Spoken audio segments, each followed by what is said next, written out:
So I'd like to clarify some of the points that have been made by my colleagues across the aisle before I get to my formal remarks. I'd like to note that a physical exam by a medical doctor is a requirement already to participate in athletics. Nothing in this bill changes that requirement in any way. The second point I'd like to go into is something that transpired during the comments from the minority chairman as this bill came out of the Education Committee.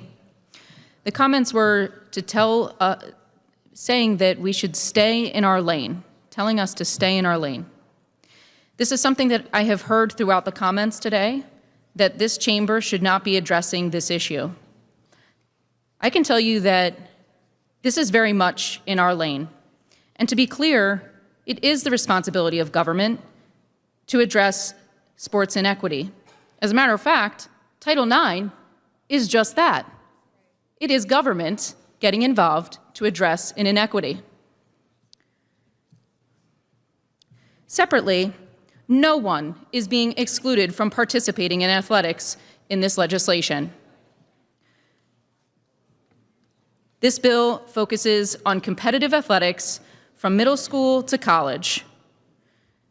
Also, this legislation has support from the LGBTQ community. The Log Cabin Republicans in Philadelphia have shown support for this legislation.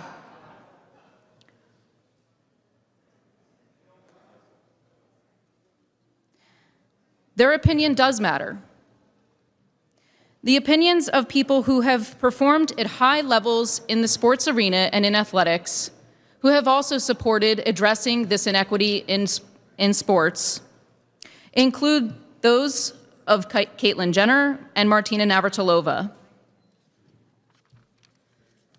As for my remarks, science and common sense tell us that biological males are bigger, faster, and stronger than females. They have larger hearts and lungs, denser bones, stronger muscles, and generate more force in athletics. These are all advantages that cannot be undone. Imagine how a young woman feels about missing a spot on a roster for her high school soccer team to a biological male. She loses more than just an opportunity. She loses potential friendships and life lessons of being part of a team. She could lose out on athletic scholarship opportunities and miss out on athletic achievements that otherwise would have been hers had she been given an equal opportunity to have fair play. Or worse, imagine a talented high school freshman who makes her varsity softball team as a catcher, but finds herself standing at home plate ready to tag a runner who is a much bigger and faster biological male. A collision like this in softball does happen, and the injuries to the young girl that she could suffer could be life-changing. These are just a few of the reasons that we must ensure that only biological females are competing in the female category. Having separate teams for men and women is the time-tested way to ensure that women have the opportunity to showcase their talents and be champions. That is why I support the Fairness in Women's Sports Act, which would ensure that all female athletes have a level playing field to compete and win. Under this law, a student who is deprived of an athletic opportunity or suffers direct or indirect harm as a result of a violation of this act by a college or public school would be able to bring a cause of action for injunctive relief, psychological and physical damage, and the costs involved in filing the lawsuit against the college or high school. We must stand up for our young women so that they have the opportunities that they were assured to them under Title IX. Remember that it only takes 3 positions to be taken by biological males for biological females to never see the winner's platform again.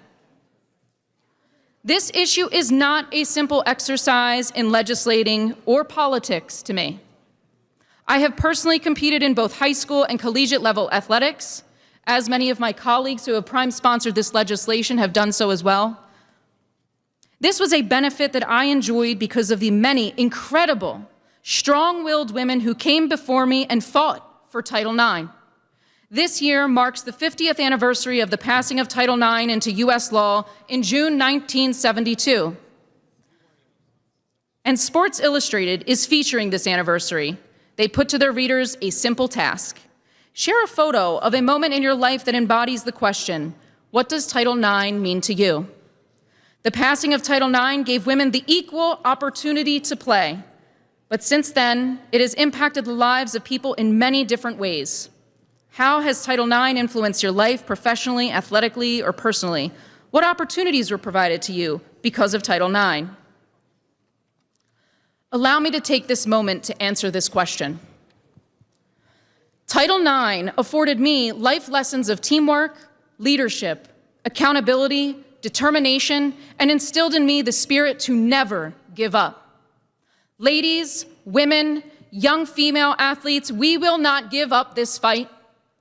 No one should be forcing biological females to compete against biological males. It is patently wrong and unfair. Every young woman in Pennsylvania needs to know that there are women here in Harrisburg fighting for them and their rights under Title IX. We will not permit anyone to chip away at women's rights, including the right to have equal opportunity to fair play. We will continue to protect what so many women fought to ensure, that you can compete on a level playing field and fulfill your full potential, not only as an athlete, but as a woman with a bright future. Thank you very much, Mr. Speaker. Chair thanks the lady. Both the leaders have waved off, so agreeable to the vision of the Constitution. The yeas and nays will now be taken. Members will proceed to vote.